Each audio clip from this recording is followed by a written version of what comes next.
আহমেদাবাদে বিমান দুর্ঘটনার মধ্যে ফের এক বিমানের যান্ত্রিক ত্রুটি। টেক অফের আগেই সমস্যা, বিমান ফেরানো হলো রানওয়ে থেকে।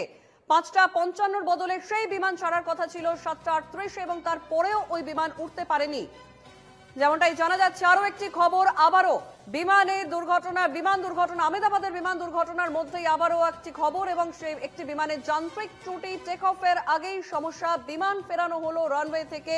৫:৫৫ বদলে বিমান ছাড়ার কথা ছিল ৭:৩৮, কিন্তু তারপরেও ওই বিমান উঠতে পারেনি বলেই জানা যাচ্ছে।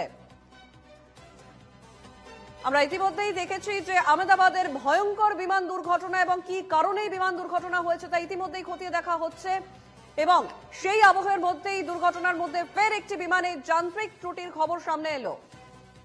আমাদের সঙ্গে ফোন লাইনে রয়েছেন আমাদের অ্যাসিস্ট্যান্ট এডিটর ইলমাস সৈয়দ। ইলমাস, আহমেদাবাদে বিমান দুর্ঘটনার রেশ এখনো কাটেনি এবং ভয়ঙ্কর সেই দুর্ঘটনা আমরা দুদিন আগেই দেখলাম, এবং সেই আবহের মধ্যেই আবারও ফের একটি বিমানের যান্ত্রিক ত্রুটির খবর আসছে সামনে।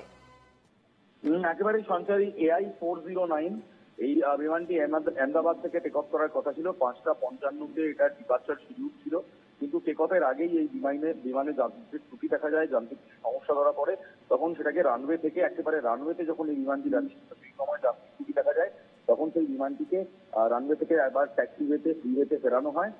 ফিরিয়ে সেই বিমান থেকে সমস্ত প্যাসেঞ্জারকে অবতরণ করানো হয় এবং তারপর সেই টেকনিক্যাল সমস্যা সমাধান করা হয়, সারানো হয় বিমানটিকে। সারানোর পর আবার 7:38 এই বিমানটিকে রিশিডিউল করা হয়। এয়ার ইন্ডিয়া 409 আবার 7:38 রিশিডিউল করা হয়, কিন্তু 7:38 এই বিমানটা তারপরেও উঠতে পারেনি।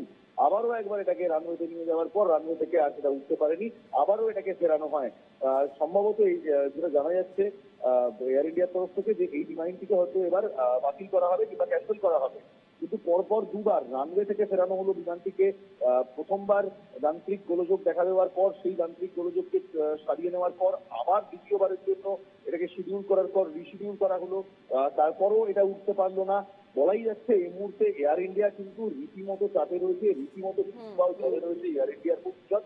কারণ এই মর্মান্তিক দুর্ঘটনার 3 দিনও হয়নি এখনো, তার মধ্যে আবার আরেকটি এয়ার ইন্ডিয়ার বিমান আর সেই আহমেদাবাদ এয়ারপোর্টেই তাতেও যান্ত্রিক গোলযোগ এবং পরপর দুবার রানওয়ে থেকে ফিরতে হলো বিমানটিকে। এটা কিন্তু এয়ার ইন্ডিয়ার জন্য একেবারেই ভালো খবর নয়। একেবারেই।